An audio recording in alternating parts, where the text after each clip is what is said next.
Hello વિદ્યાર્થી મિત્રો, આજે આપણે ધોરણ 6 ગુજરાતી પલાશ જે નવું પાઠ્યપુસ્તક આવ્યું છે તેનો પાઠ 1 પર્વત તારા નામનું કાવ્ય એની સમજૂતી જોઈ રહ્યા છીએ. તો આ કાવ્યના લેખક છે સુરેશ દલાલ. તો સૌપ્રથમ આપણે તેમનો પરિચય મેળવી લઈશું. સુરેશ દલાલનો જન્મ થાણા મુંબઈમાં થયો હતો. એકાંત, તારીખનું, ઘર, નામ લખી દઉં જેવા કાવ્ય સંગ્રહો તેમણે આપ્યા છે. તેમણે નિબંધો પણ લખ્યા છે. તેમને રણજીતરામ સુવર્ણચંદ્રક અને સાહિત્ય અકાદમીના પુરસ્કાર પ્રાપ્ત થયેલા છે. આ સુંદર પ્રાર્થના છે. પ્રાર્થનામાં આવતા પર્વત, નદી, સરોવર, દરિયો, વૃક્ષો, સૂર્ય, ચંદ્ર, તારા, પ્રાણી, પક્ષી, જીવજંતુઓ વગેરે કુદરતના અંશોનો મહિમા વર્ણવ્યો છે. અહીં કવિ કુદરતના સઘળા અંશોમાં ઈશ્વરને જુએ છે. અહીં કાવ્ય પંક્તિ આપેલી છે. પર્વત તારા પહોળા ખંભા, સર્વર તારી આંખ, હે ઈશ્વર હું તને જોઉં છું ક્યાંક ક્યાંક ને ક્યાંક. દરિયો તારું દિલ વિશાળું, વૃક્ષો તારી વાત, મેઘધનુષના રંગોમાં તું રમી રહ્યો રળિયાત. તો આ કાવ્યની સમજૂતી આપણે જોઈશું. કવિ ઈશ્વરને દરેક જગ્યાએ નિહાળે છે. પર્વતમાં ઈશ્વરના ખભા અને સરોવરમાં ઈશ્વરની આંખો જોઈ રહ્યા છે. કવિને દરિયામાં ઈશ્વરનું વિશાળ હૃદય દેખાય છે. વૃક્ષોમાં ઈશ્વરની વાતો સંભળાય છે. તેમજ મેઘધનુષ્યના રંગોમાં ઈશ્વરની સુંદરતા દેખાય છે. આગળની કાવ્ય પંક્તિ જોઈશું. તું તરણાનો તારણહારો, ઝરણાનો તું નાદ, ફૂલ ફૂલની રંગ સુગંધે તારી છે સોગાદ. કાવ્ય સમજૂતી. હે ઈશ્વર, તું તરણાનો તારણહારો એટલે કે સામાન્યમાં સામાન્ય માણસને તું તારી શકે છે. તું જ ઝરણાનો મધુર અવાજ છે. ફૂલોમાં શોભતા રંગ અને સુગંધ તારી જ સૌને ભેટ છે.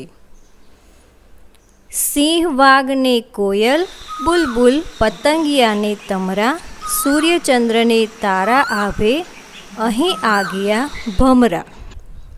હે ઈશ્વર, તે જાત જાતના પ્રાણીઓ અને પક્ષીઓનું સર્જન કર્યું છે. સિંહ, વાઘ જેવા હિંસક, તો કોયલ અને બુલબુલ જેવા સુંદર પક્ષીઓ તથા પતંગિયા, તમરા, આગિયા અને ભમરાનું સર્જન પણ હે ઈશ્વર તે કર્યું છે. રાડ, ત્રાડ ને લાડની સાથે મોરપીંછનો સૂર, સંતા કુકડી રમતો રમતો રહે નજીક ને દૂર. હે ઈશ્વર, તારી રાડ, ત્રાડ અને લાડની સાથે આ સુંદર સંગીત અમને મળતું રહે છે. તું ક્યારેક સાવ નજીક તો ક્યારેક એકદમ દૂર ભાસે છે. અજવાળાના કાંઠા વચ્ચે અંધારાની નદી વહે, એમાં મારી હોડીને આ કોણ હંકારે તું જ કહે. મારું જીવન એક હોડી જેવું છે. આસપાસ અજવાળાના કાંઠારૂપી સુખ છે તો અંધારારૂપી દુઃખની નદી પણ વહે છે. મને એ સમજાતું નથી કે તો પણ મારા જીવનને કોણ ચલાવી રહ્યું છે, તું જ કહે. અહીંયા કાવ્યના કેટલાક શબ્દાર્થ આપ્યા છે. ખંભા એટલે કે ખભા. સરોવર કુદરતી રીતે બનેલું સરોવર, તળાવ. વિશાળું એટલે વિશાળ, ઘણું મોટું. રળિયાત અહીં કવિ કહે છે સુંદર. તરણું, તણખલું, નાદ સામાન્ય રીતે મધુર લાગતો મોટો અવાજ. સોગાદ એટલે કે ભેટ. આગિયા રાત્રિના અંધકારમાં ટમટમતું જીવડું. ત્રાળ ગર્જના. હંકારે હાકે ચલાવે. સૂર સ્વર અવાજ. નીચે શબ્દ સમૂહ આપ્યો છે. રાત્રિના અંધકારમાં ટમટમતું જીવડું એટલે કે આગિયા. અહીં વાતચીતમાં કેટલાક પ્રશ્નો આપ્યા છે. આપણે પ્રાર્થના કેમ કરીએ છીએ? તો આપણે કહી શકીએ કે આપણે મનને શાંત, સ્વસ્થ અને પવિત્ર બનાવવા માટે પ્રાર્થના કરીએ છીએ. બીજો પ્રશ્ન છે કે તમને કયા કયા કુદરતી સ્થળોએ જવું ગમે છે? કેમ? તો આપણે કહી શકીએ કે મને નદી કિનારે, દરિયા કિનારે ફરવું ગમે છે. સાપુતારા જેવા હિલ સ્ટેશન, ગિરનાર પર્વત અને પોળોના જંગલો જેવા કુદરતી સ્થળોએ જવું ગમે છે, કારણ કે આવા સ્થળોએ મન શાંત અને પ્રફુલ્લિત રહે છે. મેઘધનુષ્ય વિશે તમે શું જાણો છો? તો અહીંયા તમે તમારા વિચારો લખી શકો છો. આપણે લખી શકીએ કે વરસાદના વાદળ પર પડતા સૂર્યના કિરણોને કારણે આકાશમાં અર્ધગોળાકાર તેમજ 7 રંગોનું મેઘધનુષ્ય રચાય છે. મેઘધનુષમાં સૌથી ઉપર જાંબલી રંગ, પછી નીલો રંગ, વાદળી રંગ, લીલો રંગ, પીળો રંગ, નારંગી રંગ તેમજ છેલ્લે લાલ રંગ એમ 7 રંગો જોવા મળે છે. પ્રશ્ન 4. નદી, સરોવર, દરિયો, પર્વત વગેરે કેવી રીતે બન્યા હશે?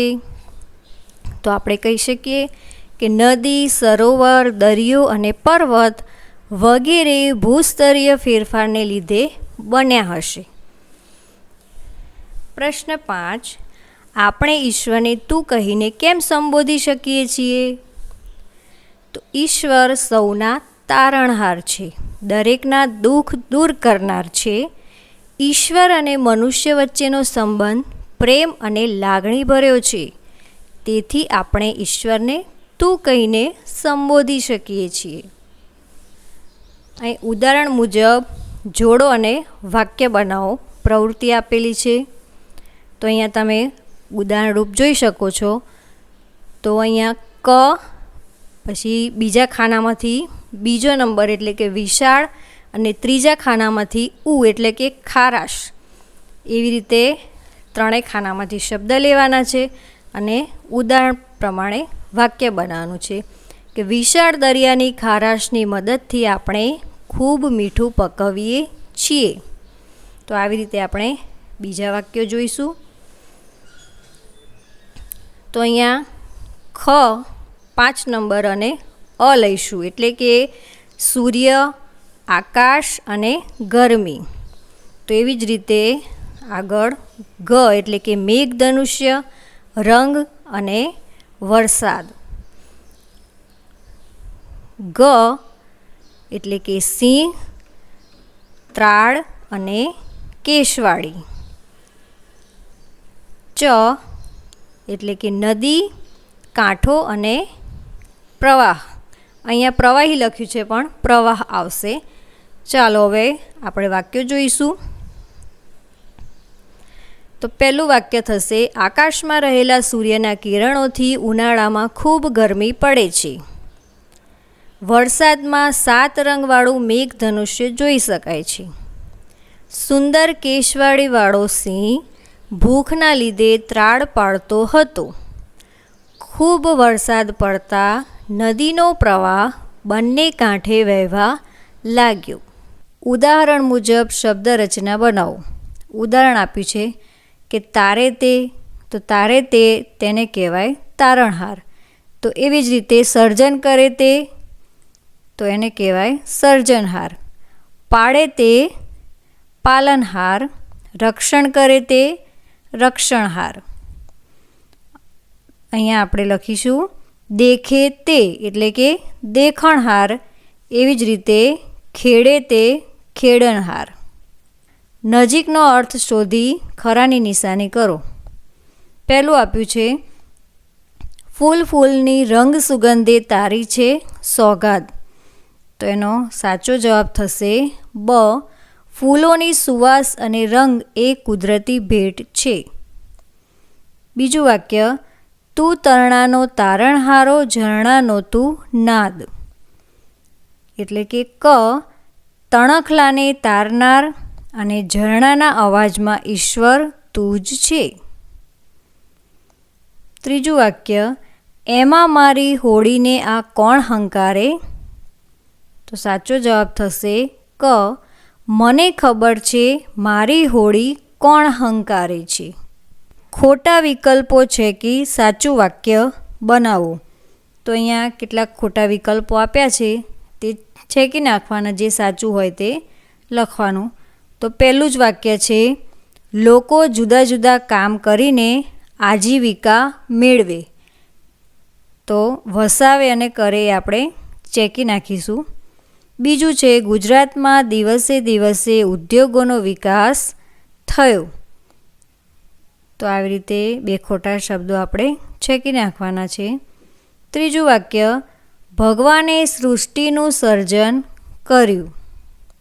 ચોથું વાક્ય, પરીક્ષા નજીક આવતા તેણે તૈયારી આરંભી. કૌંસમાંથી સાચો વિકલ્પ પસંદ કરી ખાલી જગ્યા પૂરો. કૌંસમાંથી સાચો વિકલ્પ પસંદ કરી અને તમારે ખાલી જગ્યા પૂરવાની છે.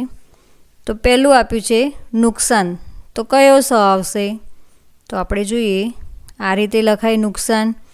એવી જ રીતે સમસ્યા, સીવણ, શિકાર, સરોવર, શાબાશી, રિસેસ અને વિશેષ. રાડ ત્રાડ ને લાડની સાથે મોરપીંછનો સૂર, સંતા કુકડી રમતો રમતો રહે નજીક ને દૂર. હે ઈશ્વર, તારી રાડ ત્રાડ અને લાડની સાથે આ સુંદર સંગીત અમને મળતું રહે છે. તું ક્યારેક સાવ નજીક તો ક્યારેક એકદમ દૂર ભાસે છે. આપેલા શબ્દોને લાગુ પડતા શબ્દો ઉદાહરણ મુજબ લખો. તો અહીંયા દરિયો આપ્યું છે, તો દરિયામાં કયા કયા શબ્દો લાગુ પડે? તો દરિયામાં પાણી હોય, હોડી હોય, મોજા, મીઠું, માછલી, દીવાદાંડી અને શંખ. તો એ રીતે આપણે આગળ જોઈશું. તો પહેલું જ આપ્યું છે વૃક્ષ. તો વૃક્ષ સાથે સંકળાયેલા શબ્દો થશે પાન, ફૂલ, ફળ, લાકડું, ડાળી અને મૂળ. પર્વત, તો પથ્થર, માટી, વૃક્ષ અને ઝરણા. આકાશ, વરસાદ, પવન, સૂર્ય, વાદળ, પક્ષી અને તારા. નદી, તો પાણી, હોડી, માછલી, છીપલા, કાંપ, મગર વગેરે શબ્દો. આ સિવાયના શબ્દો પણ તમે ઉમેરી શકો છો. પ્રશ્નોના જવાબ લખો. કવિ પ્રકૃતિમાં કોના દર્શન કરે છે? કવિ પ્રકૃતિમાં ઈશ્વરના દર્શન કરે છે. પ્રશ્ન 2, કવિ કોને ભગવાનની આંખ ગણે છે? તો કવિ સરોવરને ભગવાનની આંખ ગણે છે. પ્રશ્ન 3, વિશાળ દિલ હોવું એટલે શું? તો વિશાળ દિલ હોવું એટલે ખૂબ જ મોટા મનના હોવું. પ્રશ્ન 4, મેઘધનુષ્ય અને મોરપીંછમાં શી સમાનતા હોય છે? તો મેઘધનુષ્ય અને મોરપીંછમાં બંનેમાં રંગબેરંગી સુંદર રંગોનો સમન્વય જોવા મળે છે. પ્રશ્ન 5, સૂર્ય અને ચંદ્ર એકબીજા સાથે સંતાકૂકડી રમતા હોય એવું કેમ લાગે છે? તો આપણી પૃથ્વી સૂર્યની આસપાસ પ્રદક્ષિણા ફરે છે અને ચંદ્ર પૃથ્વીની આસપાસ પ્રદક્ષિણા ફરે છે. આથી સૂર્ય અને ચંદ્ર એકબીજા સાથે સંતાકૂકડી રમતા હોય તેમ લાગે છે. તો શું થાય? વિચારો અને લખો. તો અહીંયા કેટલાક પ્રશ્નો આપ્યા છે અને એના વિશે વિચારીને આપણે જવાબ લખવાના છે. તો પહેલો પ્રશ્ન છે કે જો નદી આપણને પાણી આપવાની ના કહી દે તો શું થાય? તો આપણે આવું લખી શકીએ કે જીવસૃષ્ટિનો વિનાશ થાય, કારણ કે જળ એ જ જીવન છે. બીજો પ્રશ્ન છે, જો વૃક્ષો જ ન હોય તો? જો વૃક્ષો ના હોય તો વરસાદ ના આવે, ફળ, ફૂલ અને છાંયડો ન મળે, તેમજ ઓક્સિજન ના મળી શકે, તેથી સૃષ્ટિનો વિનાશ થઈ જાય. પ્રશ્ન 3, જો સૂર્ય સાવ ઠંડો થઈ જાય તો શું થાય? તો પાણીનું બાષ્પીભવન ન થાય, તેથી વરસાદ ન આવે અને પ્રકાશ સંશ્લેષણની ક્રિયા પણ ન થાય. પ્રશ્ન 4, જો બધા જીવજંતુઓ આપણી પૃથ્વી પરથી ગાયબ થઈ જાય તો શું થાય? તો જીવસૃષ્ટિ ખોરવાઈ જાય, કારણ કે જીવજંતુઓ ખોરાક ચક્રમાં મહત્ત્વનો ભાગ ભજવે છે. અહીંયા નીચે પ્રવૃત્તિ આપી છે કે પુસ્તકાલયમાંથી પ્રાર્થના ગીતો મેળવો અને વાંચો. તો આ પ્રવૃત્તિ તમારે જાતે કરવાની છે અને પ્રાર્થના ગીતો તમારે વાંચી અને રજૂ કરવાના છે. તો અહીંયા આપણે આ પહેલા પાઠની પ્રવૃત્તિ પૂર્ણ કરી. તો આ વિડીયો તમને કેવો લાગ્યો અમને જરૂરથી જણાવજો અને અમારી ચેનલને સબસ્ક્રાઈબ ના કરી હોય તો સબસ્ક્રાઈબ કરી દેજો. ધન્યવાદ.